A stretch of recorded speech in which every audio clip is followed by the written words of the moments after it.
प्रधानमन्त्री दाहाललाई 268 सांसदको समर्थन। सत्ता गठबन्धन र सरकारमा नगए पनि संसदकै ठूलो दल कांग्रेसद्वारा दाहाललाई विश्वासको मत। प्रतिपक्षी दलले समेत सरकारलाई विश्वासको मत दिएपछि नयाँ संसदीय अभ्यासको थालनी। वैकल्पिक सरकार दिने सामर्थ्य पनि संसदबाट गुम्ने खतरा। कांग्रेस सत्ता मोहको चक्रव्यूहमा फँसेको टिप्पणी। राजनीतिक दलका नेता र शक्ति केन्द्रको संरक्षणमा बसेर शंकास्पद आर्थिक कारोबार गर्दै आएका दीपक भट्ट अनुसन्धानमा तानिए। सम्पत्ति शुद्धिकरण विभागद्वारा बयान। दक्षिण अमेरिकी राष्ट्र पेरूमा सरकार विरोधी प्रदर्शन उग्र बन्दै गएपछि कर्फ्यू जारी। पछिल्लो झडपमा परि 17 जनाको मृत्यु। र न्यूक्यासल युनाइटेड काराबाओ कप फुटबलको सेमिफाइनलमा प्रवेश। लेस्टर सिटी 2-0 ले पराजित। नमस्कार, कान्तिपुर डायरीका साथमा रमेश र इन्द्रलक्ष्मी। समाचार अब विस्तारमा। प्रधानमन्त्री पुष्पकमल दाहालले प्रतिनिधि सभाबाट असाधारण बहुमत प्राप्त गर्नुभएको छ। प्रतिनिधि सभामा हिजो उपस्थित 270 सांसदमध्ये 268 जनाले दाहाललाई विश्वासको मत दिएका छन्।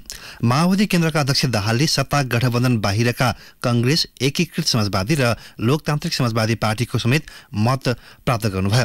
नेपाल मजदुर किसान पार्टीका प्रेम सुवाल र राष्ट्रिय जनमोर्चाका चित्रबहादुर केसीले मात्र विपक्षमा मतदान गर्नुभएको हो।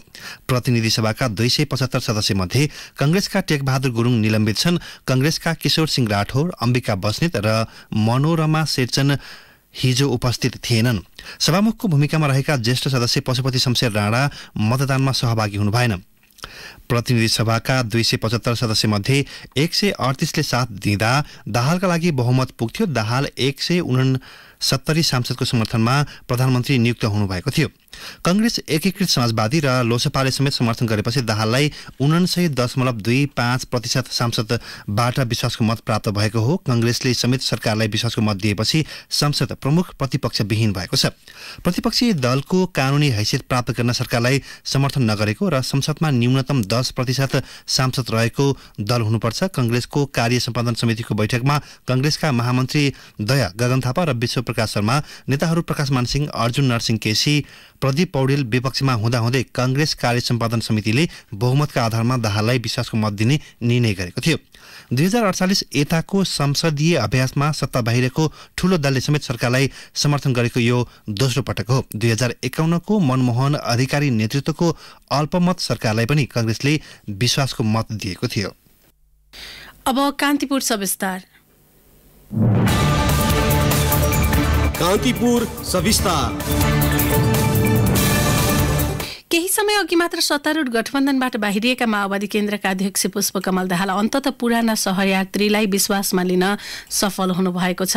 यसअघि अविश्वास गरेर गठबन्धन छोडेको भन्ने दलले पनि दाहाललाई विश्वासको मत दिए। दाहाललाई प्रधानमन्त्री स्वीकार्न आनाकानी गर्दै अघिल्लो गठबन्धन भत्काएको कांग्रेसले आफ्नो प्रमुख प्रतिपक्षी भूमिकालाई समेत दाउमा राखेर विश्वासको मत दिएपछि मुलुकमा नयाँ संसदीय अभ्यास सुरु भएको छ। 5 दलीय गठबन्धन छोड्दै एमाले सहित 7 दलको समर्थनमा प्रधानमन्त्री बनेका माओवादी केन्द्रका अध्यक्ष पुष्पकमल दाहालले अन्ततः पुरानै गठबन्धनको राष्ट्रिय जनमोर्चा र नेपाल मजदुर किसान पार्टी बाहेक सबैको मत प्राप्त गरे। प्रधानमन्त्रीमा दाबी गर्न 169 सांसदको समर्थन जुटाएर शीतल निवास भएका दाहालले विश्वासको मतमा 268 मत प्राप्त गरे। नेपालको संसदीय इतिहासमै 2 वा सोभन्दा बढी दलको समर्थनमा बनेको सरकारलाई प्रमुख प्रतिपक्षले समेत विश्वासको मत दिएको यो पहिलो घटना हो। संसदको रोस्टरमा उभिएर कांग्रेस सभापति शेरबहादुर देउवाले प्रधानमन्त्रीलाई विश्वासको मत दिने पार्टीको निर्णयको बचाउ गर्दै भने, वर्तमान प्रधानमन्त्रीका लागि यो पनि परीक्षाको घडी हो। सम्माननीय प्रधानमन्त्री पुष्पकमल दाहालले आग्रह गर्नु भए अनुसार संविधानका लक्ष्यका पक्षमा उहाँ उभिनुहुनेछ भन्ने विश्वासका साथ मुलुकमा विद्यमान चुनौतीको सामना गर्दै देश र जनताको हितमा काम गर्नुहुनेछ भन्ने विश्वासका साथ तत्कालका लागि उहाँ राख्नुभएको प्रस्तावको पक्षमा नेपाली कांग्रेस मतदान गर्नेछ। पार्टी नेतृत्वसँग छलफल बिनै माओवादी अध्यक्ष दाहालले 5 दलीय सत्ता गठबन्धन त्यागेर एमालेको सहकारीमा नयाँ सरकार गठन गरिएकोमा चिडिएको एकीकृत समाजवादीले पनि अन्ततः सरकारलाई समर्थन गर्ने निर्णय गर्यो। राष्ट्रियता, राष्ट्रिय स्वाभिमान, राष्ट्रिय हितलाई प्राथमिकता दिन प्रधानमन्त्री दाहाललाई सुझाएका एकीकृत समाजवादी अध्यक्ष नेपालले भने, राष्ट्रियता, राष्ट्रिय स्वाभिमान, राष्ट्रिय हितलाई सर्वोच्च प्राथमिकता दिने कुरालाई यो सरकारले जोड दिनेछ। भन्ने मैले आशा गरेको छु। र यो कुरा राख्दाखेरि के ख्याल गर्नु पर्यो भने अहिलेको अन्तर्राष्ट्रिय परिवेश सहज छैन, हाम्रो क्षेत्रीय परिवेश पनि त्यति सहज छैन। त्यस्तो अवस्थामा राष्ट्रियताको रक्षा गर्ने, स्वाभिमानको रक्षा गर्ने कुरा चुनौतीपूर्ण हुन्छ। यस सन्दर्भमा सन्तुलित परराष्ट्रनीतिको अवलम्बन गरेर नै हामी हाम्रो देशको हितको पनि रक्षा गर्न सक्छौं। ठूला दल प्रधानमन्त्रीलाई विश्वासको मत दिन नहिचकिचाएपछि लोकतान्त्रिक समाजवादी पार्टी लोसपा सरकारलाई समर्थन गर्न राजी भयो। प्रतिनिधि सभामा लोसपा नेता सर्वेन्द्रनाथ शुक्लाले भने, जुन क्रिटिकल एप्रोच, जुन विश्लेषणात्मक प्रस्तुति उहाँको भयो, जुन सहमति सहकार्य र आपसी विश्वासको कुरा उहाँले नयाँ तरिकाले अगाडि सार्नुभयो, त्यसलाई बेनिफिट अफ कन्फिडेन्स दिएर पनि हामीले स्वीकार गर्नुपर्ने स्थिति छ। र यसलाई मध्यनजर राखेर लोकतान्त्रिक समाजवादी पार्टीले यो विश्वासको मतको पक्षमा मत दिने निर्णयको जानकारी गराउँदै प्रधानमन्त्री पुष्पकमल दाहालले प्रतिनिधि सभामा धेरै दल र सांसदको समर्थन पाउँदा आफूमाथि न्याय भएको महसुस गरेको भन्दै उहाँले मुलुकलाई समृद्धिको दिशामा अघि बढाउने संकल्प गर्नुभयो। दलका नेताहरूले जुन असाधारण समर्थन र विश्वास व्यक्त भएको छ यो ऐतिहासिक छ र यो ऐतिहासिक समर्थनले मलाई निकै ठुलो गर्व र जिम्मेवारी थपिएको महसुस भएको छ र मलाई आज मैले न्याय पाएँ कि भन्ने पनि मलाई महसुस भएको छ। आउने दिनमा पनि देशका अगाडि जे जस्ता समस्या छन् हामी मिलेरै समाधान गर्ने। निर्वाचनले तेस्रो शक्ति बनाएको माओवादी केन्द्रका अध्यक्ष दाहालले प्रधानमन्त्रीमा संसदको 79% विश्वास आर्जन गर्नु आफैमा एउटा उपलब्धि हो। प्रधानमन्त्री दाहालले विश्वासको मत पाउनेमा कुनै दुविधा नरहे पनि प्रमुख प्रतिपक्षी दल समेतको समर्थन हासिल गर्नुलाई धेरैले आश्चर्यजनक भनेका छन्। सत्ताको च्याखे दाउमा कांग्रेस लागेको भए त्यो संसदीय अभ्यास र परम्परामै घातक सिद्ध हुने विश्लेषण भएको छ। एमाले अध्यक्ष केपी शर्मा ओलीले मंगलबार संसदमा सोही आशय उजागर गरे। यदि यो समर्थन कुनै जाल होइन भने, यो समर्थन कुनै ढोक्सा होइन भने स्वागत योग्य छ। ढोक्सा हो भने म भन्न चाहन्छु, जाल हो भने म भन्न चाहन्छु माछा नभएको खोलामा फ्याँके जस्तै हुनेछ जाल।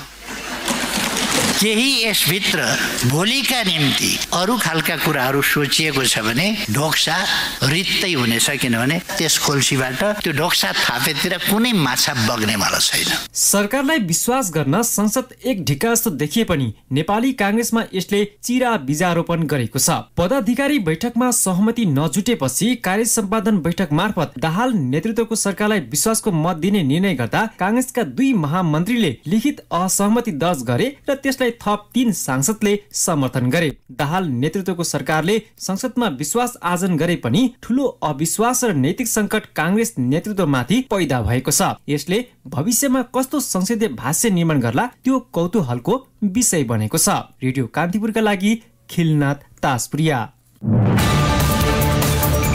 कान्तिपुर सविस्तार। राष्ट्रिय जनमोर्चाका अध्यक्ष चित्रबहादुर केसीले संसदीय व्यवस्थामा प्रतिपक्ष विहीन अवस्था बन्नु राम्रो पक्ष नभएको टिप्पणी गर्नुभएको छ। प्रतिनिधि सभाको हिजोको बैठकलाई सम्बोधन गर्दै अध्यक्ष केसीले प्रमुख प्रतिपक्षले नै सरकारलाई समर्थन गरेपछि धेरै प्रश्न भएको बताउनुभयो। संसदमा सबैभन्दा ठूलो दल कांग्रेसले नै पुष्पकमल दाहालको नेतृत्वको सरकारलाई समर्थन दिएको प्रति लक्षित गर्दै नेता केसीले भन्नुभयो, संसदीय व्यवस्थामा प्रतिपक्ष हुन्छ। मैले जानेको चाहिँ संसदीय व्यवस्था त त्यस्तो हो। नेपालमा त आज त विचित्र के भयो भनेर भन्दाखेरि भएभरिका सबै सरकारमा सामेल हुने सरकारलाई समर्थन गर्ने भने त यहाँभन्दा हाइसन्चो सत्ता पक्षमा बस्नलाई यहाँभन्दा आनन्द के हुन सक्ला। यो कुन किसिमको समर्थन हो मैले बुझ्नै सकेँ। अनि प्रमुख प्रतिपक्ष सामेल नहुँदाखेरि गठबन्धन भित्रका साथीहरूको चाहिँ स्वर अलि चाहिँ मन्दै थियो। प्रतिपक्षले समर्थन गर्दाखेरि त कुरा त धेरै आयो त यहाँ त। अध्यक्ष केसीले संसदमा बलियो प्रतिपक्षी भएन भने सरकार निरङ्कुश हुने भन्दै चिन्ता व्यक्त गर्नुभयो। प्रधानमन्त्री पुष्पकमल दाहालले संसदबाट प्रचण्ड विश्वास आर्जन गरेको दिन नेपाली कांग्रेसका लागि भने अविश्वास बीजारोपण गर्ने सन्दर्भ आइपरेको छ। प्रतिपक्षी कित्तामा रहनुपर्ने दबावका बीच सरकारलाई विश्वासको मत दिने निर्णय गर्दा कांग्रेसका 2 निर्वाचित महामन्त्री सहित 5 सांसदले पार्टीभित्र विद्रोहको बिगुल फुके। संसदीय मूल्य, मान्यता, अभ्यास र परम्पराको बर्खिलाप हुने गरी प्रतिपक्षी दलले समेत सरकारलाई विश्वासको मत दिएपछि कांग्रेसलाई अब पनि लोकतन्त्र र बहुलवादको हिमायती दाबी गर्ने छुट छ कि छैन, एक टिप्पणी। प्रतिनिधि सभाको मंगलबारको बैठकमा कांग्रेस सभापति शेरबहादुर देउवाले रोस्टममा उभिएर 10 मिनट खर्चे र पुष्पकमल दाहाल नेतृत्वको सरकारलाई विश्वासको मत दिने उद्घोष गरे। त्यसपछि उनी प्रधानमन्त्री दाहाल र एमाले अध्यक्ष केपी शर्मा ओलीसँग हात मिलाउँदै सरासर प्रतिपक्षी दलका लागि छुट्याएको स्थानमा गएर बसे। सरकारलाई समर्थन दिएको दलका नेता प्रतिपक्षी बेन्चमा गएर बसेको दृश्य मंगलबार संसद भवनमा हेर्न लायक थियो। संसदीय अभ्यासको मान्यता के हो भने सरकार सत्तारूढ दलको र संसद प्रतिपक्षीको हो। यो मूल्य र मान्यतालाई कांग्रेसको कदमले ठाडै उल्लङ्घन गरेको छ। संसदमा प्रमुख प्रतिपक्षी दलको नेतालाई संविधानले समेत चिन्छ। संवैधानिक परिषदको सदस्य हुने भएकाले पनि प्रतिपक्षी दलको नेताको भूमिका विभिन्न संवैधानिक नियुक्तिहरूमा हुने गर्छ। सरकारको पक्षमा मतदान गरे पनि प्रतिपक्षी बेन्चमा बस्न कांग्रेसलाई कुनै कानुनी बाधा पर्दैन, किनभने सरकारलाई मत दिने र फेरि प्रतिपक्षी किताबमा उभिने भनेको मूलतः नैतिक प्रश्न हो। यसमा कांग्रेस पुरै चुकेको छ। हुन त सरकारकै उपप्रधान तथा गृहमन्त्री रवि लामिछानेले कार्यभार सम्हाल्ने बेलामा नै मन्त्री परिषदमा प्रतिपक्षीको भूमिका निर्वाह गर्ने अभिव्यक्ति दिएर यसअघि नै संसदीय र प्रधानमन्त्री पद्धतिको धज्जी उडाइसकेका छन्। संसदीय अभ्यासमा भर्खरै आएको नागरिक उन्मुक्ति पार्टीले पनि सरकारलाई विश्वासको मत दिने तर आफ्ना माग पूरा नभएसम्म प्रतिपक्षमा बस्ने घुर्की लगाएर आफूलाई संसदीय अभ्यासको सिकारु भएको जनाउ दिएको छ। सरकार जनप्रतिनिधिहरूको थलो संसदप्रति सदैव जवाफदेही हुनुपर्छ। त्यसैले संसद सरकारलाई खबरदारी गर्ने थलो पनि हो। सांसदहरूले दल विशेष होइन जनताप्रति जवाफदेह भएर सरकारी कामको निगरानी गर्नुपर्ने हुन्छ। यसमा बलियो प्रतिपक्षीको भूमिका कतिको महत्वपूर्ण हुन्छ भनिरहन पर्दैन। अब यो भूमिकाबाट पनि कांग्रेस नैतिक रूपमा च्युत हुनेछ। संविधानले परिकल्पना गरेको शासकीय स्वरूप र बहुदलीय प्रतिस्पर्धात्मक संसदीय शासन प्रणालीले विपक्षी रहित संसदको परिकल्पना गर्दैन। सरकारले बाटो बिराए र संसदको गरिमा जोगाउन नसके त्यसको रक्षाको जिम्मा प्रतिपक्षीको हुने हो। तर यहाँ त आफ्नै भूमिकाको रक्षामा पनि खरो रूपमा कांग्रेस उत्रन सकेको छैन। गठबन्धन गरेर चुनावमा गएको र माओवादी केन्द्रका सांसदलाई कांग्रेसको मत समेत परेकाले अहिले सरकारको नेतृत्व गर्ने दाहाललाई उनकै पार्टीको मतबाट सांसद बनेका कांग्रेसीले विश्वासको मत दिनु स्वाभाविक भएको टिप्पणी गर्नेहरू पनि छन्। तर चुनाव अघि गठबन्धन गर्नेहरूले चुनावी परिणामपछि किन गठबन्धन टिकाउन सकेनन् भन्ने उत्तर पनि दिन सक्नुपर्छ। नभए गठबन्धन ठिक थिएन भन्ने कांग्रेस भित्रको झिनो मतलाई पुट मिल्छ। कसै गरी सत्ताको च्याखेदाउ लागिहाल्छ कि भनेर विश्वासको मत दिने निर्णयमा कांग्रेस पुगेको भए त्यो उसको राजनीतिक, संवैधानिक र नैतिक अवसानको प्रस्थान बिन्दु बन्नेमा कुनै सन्देह छैन। आवश्यक परेको बेला संसदबाटै वैकल्पिक सरकार दिने सामर्थ्य राख्ने प्रतिपक्षीमा नरहेर विश्वासको मतको सत्तारूढ लाइनमा लाग्नु कांग्रेसको आफ्नै बहुलवादी सैद्धान्तिक धर्मभित्र पर्दैन। बेलायती प्रधानमन्त्री विन्स्टन चर्चिलले भनेका थिए, कतिपयले आफ्नो सिद्धान्तका खातिर दल परिवर्तन गर्छन्, केहीले दलका खातिर आफ्ना सिद्धान्तहरू। दाहाल नेतृत्वको सरकारलाई विश्वासको मत दिनुपर्छ भन्ने कांग्रेसीहरू दोस्रो कोटीमा पर्छन्, किनभने जतिसुकै निरङ्कुश सरकार हुँदा पनि लोकतन्त्रको आशा जगाउने काम सबल प्रतिपक्षीले गर्छ। कांग्रेसले नेपाली जनको त्यही एउटा आशामा समेत तुषारापात गरेको छ। रेडियो कान्तिपुरका लागि पवन आचार्य। एमालेसँग लामो सहकारी हुनेमा आश्वस्त नभएपछि प्रधानमन्त्री पुष्पकमल दाहालले सरकारको सुरक्षाका लागि कांग्रेसको समेत समर्थन लिनुभएको बुझाइ यतिखेर छ। आफ्नो नेतृत्वको सरकारलाई प्रतिनिधि सभामा असाधारण समर्थन जुटाउन सफल भए पनि कांग्रेस एमाले सत्ता राजनीतिको दाउपेच दाहालका लागि सहज हुने देखिँदैन। दुई ठूला दल कांग्रेस र एमालेको दोहोरो चेपुवाका बीच सरकारका काम प्रभावकारी बनाउने चुनौती पनि दाहाल सामु खडा भएको छ। माओवादी सचिव गणेश शाह भन्नुहुन्छ, प्रचण्डजीमा यो मेरो अन्तिम मौका हो, अनुभव र क्षमता देखाउँछु भन्ने भित्रैदेखि छ। अब उहाँ प्रधानमन्त्री बन्नुहुन्छ कि स्टेटम्यान, तर उहाँको निकट सहयात्री दलहरूको भूमिका कस्तो हुन्छ भन्ने छ। कहिलेकाहीँ दलहरूका चासो र आकांक्षा सम्बोधन गर्न धेरै कम्प्रोमाइज गर्नुपर्ने हुन सक्छ। त्यसलाई कसरी सम्बोधन गर्नुहुन्छ त्यो उहाँका लागि चुनौती हुन सक्छ। कांग्रेसको विश्वासको मत पाएपछि दाहालले समाउने हाँगो पाइए पनि टेक्ने डालो कमजोर भएको छ। उहाँले भन्नुभयो, यसका लागि उहाँ सचेत हुनुपर्छ। तेस्रो कार्यकालमा फरक तरिकाले काम गर्ने संकल्प गरे पनि राष्ट्रपति सभामुख र अर्थमन्त्री र उच्चस्तरीय राजनीतिक संयन्त्रको संयोजक सहित प्रमुख स्थान एमालेलाई दिएर अगाडि बढ्दा पाइले पछि समस्या आउने जोखिम रहेको उहाँका एक निकट नेताले बताएका छन्। कान्तिपुर डायरीमा अब ब्रेकको पालो। ब्रेकपछि कान्तिपुर डायरीमा अब बाँकी प्रसङ्ग। राजनीतिक दलका नेता र शक्ति केन्द्रको संरक्षणमा बसेर शङ्कास्पद आर्थिक कारोबार गर्दै आएका बिचौलिया दिपक भट्ट सम्पत्ति शुद्धिकरण अनुसन्धानमा तानिएका छन्। भट्ट र उनको एकल स्वामित्वमा रहेको इन्फिनिटी होल्डिङ्स मार्फत भएका विभिन्न कारोबारको स्रोत नखुलेपछि राष्ट्रपतिको सिफारिसमा सम्पत्ति शुद्धिकरण अनुसन्धान विभागले उनीसँग बयान समेत लिइसकेको छ। सबैजसो सरकारका पाला शक्तिको काखमा बस्दै आएका भट्टले सेना र प्रहरीको राशन, पोसाक र हेलिकप्टरदेखि हतियारसम्म ठेक्का र जलविद्युतका लाइसेन्समा रजगज गरिरहेका छन्।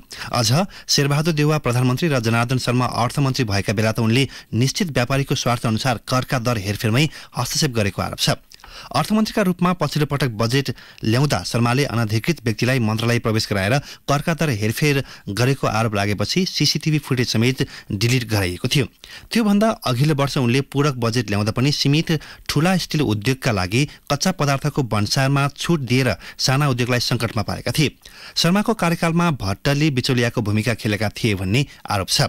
राष्ट्र बैंकको वित्तीय जानकारी इकाइ एफआईयूले सम्पत्ति शुद्धिकरण अनुसन्धान विभागलाई दिएको कागज पत्रका प्रतिलिपि कान्तिपुरले प्राप्त गरेको छ। कागज पत्र अनुसार भट्टको नाममा सिद्धार्थ बैंकमा रहेको खातामा सन् 2021 जुनमा जगदम्बा स्टिल्स प्रणालीका नाममा नेपाल इन्भेस्टमेन्ट बैंकमा रहेको खातामा 45 करोड रुपियाँ ट्रान्सफर भएको थियो।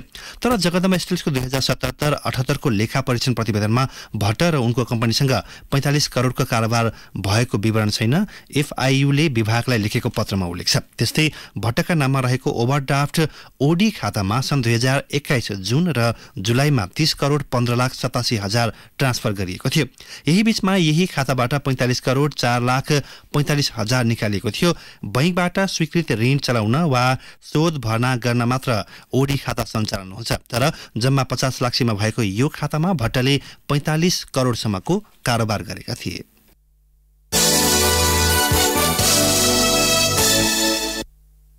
प्रतिनिधि सभाको सभामुख चयनका लागि आगामी माघ 5 गते निर्वाचन हुने भएको छ। प्रतिनिधि सभाको हिजो बसेको बैठकमा ज्येष्ठ सदस्य पशुपति शमशेर जबराले माघ 5 गते निर्वाचन गर्न संसद सचिवालयलाई निर्देशन दिनुभएको हो। बैठकको अध्यक्षता गरिरहेका जबराले माघ 2 गते सभामुखको निर्वाचनको कार्यतालिका प्रकाशन गर्न समेत निर्देशन दिनुभएको छ। प्रतिनिधि सभाको अर्को बैठक 2079 माघ 5 गते बिहिबार बिहान 11 बजेका लागि बोलाइएको हो। प्रतिनिधि सभाको पहिलो बैठक बसेको 15 दिनभित्र सभामुख वा उपसभामुख चयन गरिसक्नुपर्ने प्रावधान छ।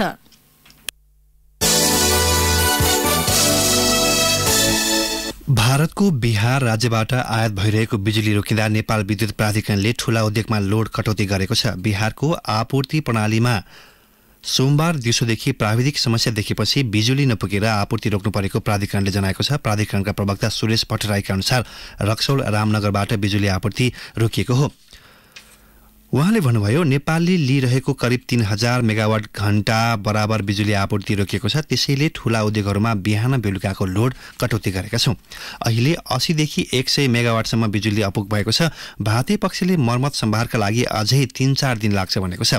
प्राधिकरणका अनुसार अहिले मुलुकको कुल विद्युत माग करिब 31,177 मेगावाट घण्टा बराबर छ। सो माग पूर्ति गर्नका लागि प्राधिकरण तथा सहायक कम्पनी मार्फत करिब 11,000 मेगावाट घण्टा र निजी क्षेत्रबाट 10,400 मेगावाट घण्टा बिजुली आपूर्ति भइरहेको छ। त्यस्तै 9,274 मेगावाट घण्टा बिजुली भारतबाट आयात भइरहेको छ।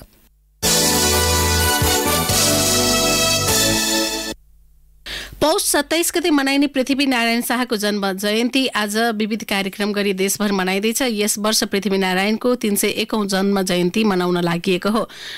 विक्रम सम्वत 1779 पौष 27 गते गोर्खामा राजा नरभूपाल शाह र रानी कौशल्यावतीका कोखबाट पृथ्वीनारायण शाहको जन्म भएको थियो। 1779 चैत्र 25 गते पृथ्वीनारायण शाह राजा हुनुभएको थियो। त्यसअघि नेपाल 52 राज्यमा विभाजित थिए। यसअघि पौष 27 गते विदा दिने चलन नभए पनि यसपालि भने राष्ट्रिय एकता दिवसका रूपमा सरकारले सार्वजनिक विदा दिएको छ। कान्तिपुर डायरीमा अब ब्रेकको पालो। मेटलाइफद्वारा जनहितमा जारी गरिएको सूचना। नोभल कोरोना भाइरस कोभिड-19 बाट आफू र अरूलाई सुरक्षित राख्न साबुन पानीले पटक पटक हात धुनुहोस् वा सेनिटाइजरको प्रयोग गर्नुहोस्। हातले आँखा, नाक र मुखमा छुने नगर्नुहोस्। ज्वरो वा खोकी लागेको व्यक्तिबाट कम्तीमा 1 मिटरको सामाजिक दूरी कायम गर्नुहोस् र आफूले गर्नुपर्ने महत्त्वपूर्ण यात्रा बाहेक अनावश्यक यात्रा नगर्नुहोस्। ज्वरो वा रुगा खोकी लागेको खण्डमा स्वास्थ्य संस्थामा सम्पर्क गरी चिकित्सकको सल्लाह अनुसार तत्काल उपचार सेवा लिनुहोस्। आफूले खोक्दा र ह्याचु गर्दा आफ्नो नाक र मुखलाई पाखुराले छोप्नुहोस् वा मास्कको प्रयोग अनिवार्य रूपमा गर्नुहोस्। मेटलाइफ तपाईसँगै जीवनमा अघि बढ्दै। जिब्रो धड्किन्छ, मान्छे पल्किन्छ, गुड लाइफ फ्यामिली बम जब मुखैमा पड्किन्छ, पिरो फैलिन्छ, मुटु धड्किन्छ, गुड लाइफ फ्यामिली बम जब मुखैमा पड्किन्छ। हजुर गुड लाइफ फ्यामिली बम जब मुखैमा पड्किन्छ मान्छे पल्किन्छ। गुड लाइफ फ्यामिली बम अब स्पाइसी फ्लेभरमा पनि। गुड लाइफ फ्यामिली बम मुखैमा पड्किन्छ मान्छे पल्किन्छ। सेन्चुरी कमर्सियल बैंक प्राप्ति गरेपछि मंगलबारदेखि प्रभु बैंकले एकीकृत कारोबार सुरु गरेको छ। प्राप्तिपछि प्रभु बैंक लिमिटेडकै नामबाट नयाँ बैंक सञ्चालनमा आएको हो। प्रभु बैंक हालसम्म 8वटा बैंक तथा वित्तीय संस्थालाई गाभेर 3 खर्ब 40 अर्ब सम्पत्ति बनेको छ। अब नयाँ बैंकको चुक्ता पुँजी 23 अर्ब रुपियाँ नाघेको छ। निक्षेप 2 खर्ब 48 अर्ब र कर्जा प्रवाह 2 खर्ब 53 अर्ब पुगेको छ। करिब 30 लाख ग्राहक संख्या रहेको नयाँ बैंकले 365 शाखा, 309 एटीएम र 72 एक्सटेन्सन काउन्टर मार्फत वित्तीय सेवा प्रवाह गर्ने बताइएको छ।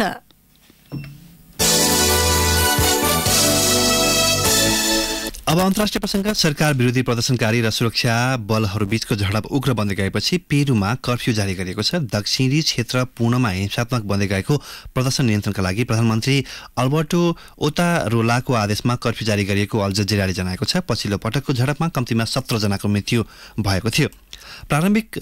प्रारम्भमा 3 दिनसम्म चल्ने कर्फ्यू स्थानीय समयअनुसार बेलुकी 8 देखि बिहान 4 बजेसम्म जारी रहने अल जजिराले जनाएको छ। गत डिसेम्बरको सुरुमा पूर्व राष्ट्रपति पेद्रो कास्टिलोलाई महाभियोग सहित पदबाट हटाउने निर्णयसँगै समर्थकले प्रदर्शन सुरु गरेका थिए। उनीहरूले नवनियुक्त राष्ट्रपति डिना बोलुर्तेको राजीनामा समेत माग गरेका छन्। यस्तै प्रदर्शनकारीहरूले प्रारम्भिक चुनाव षड्यन्त्र तथा विद्रोहको आरोपमा 18 महिना पूर्व परीक्षण हिरासतमा रहेका कास्टिलोको रिहाईको लागि माग गर्दै आएका छन्। संसदको विघटन गर्न खोजेको आरोपमा गत डिसेम्बर 7 मा पूर्व राष्ट्रपति कास्टिलोमाथि महाभियोग सहित पदमुक्त गरिएको थियो। अब खेल प्रसङ्ग। काराबाओ कप फुटबलमा न्यूक्यासलले लेस्टर सिटीलाई 2-0 ले हराउँदै सेमी फाइनलमा स्थान पक्का गरेको छ। पहिलो हाफ दुवै टोली गोल रहित रहे पनि खेलको 60औं मिनेटमा न्यूक्यासलका लागि जलङटनले पहिलो गोल गरेका थिए। यो सिजनमै उनले गरेको यो दोस्रो गोल हो। खेलको 72औं मिनेटमा अल्मिरोनले न्यूक्यासलका लागि दोस्रो गोल गरे। सोही गोल जितका लागि पर्याप्त बन्यो। खेल अवधिभर लेस्टरले गोल गर्ने कैयौं अवसर गुमाएको थियो।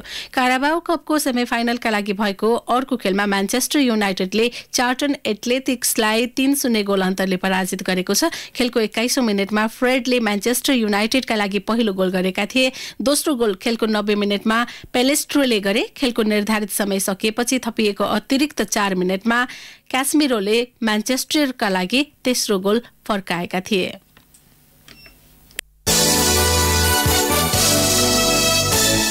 अब मौसम सम्बन्धी जानकारी। सुदूरपश्चिम प्रदेश, कर्णाली र गण्डकी प्रदेशमा आंशिकदेखि सामान्य बदली रही अन्य स्थानमा मौसम सामान्यतया सफा रहने जल तथा मौसम विज्ञान विभागले जनाएको छ। साथै सुदूरपश्चिम प्रदेश तथा कर्णाली प्रदेशका उच्च पहाडी तथा हिमाली भूभागका केही स्थानमा हल्का हिमपातको सम्भावना रहेको समेत विभागको अनुमान छ। काठमाडौँ उपत्यकाको न्यूनतम तापक्रम 3 डिग्री सेल्सियस मापन गरिएको छ। अधिकतम तापक्रम 19 डिग्री सेल्सियस पुग्नेछ। सूर्योदय बिहान 6 बजेर 56 मिनटमा भयो। सूर्यास्त भरे साँझ 5 बजेर 27 मिनटमा हुनेछ। हवस् त यिनै प्रसङ्गसँगै कान्तिपुर डायरीको यो बुलेटिन यही सकिन्छ। रमेश र इन्द्र लक्ष्मी बिदा हुन्छौँ। नमस्कार।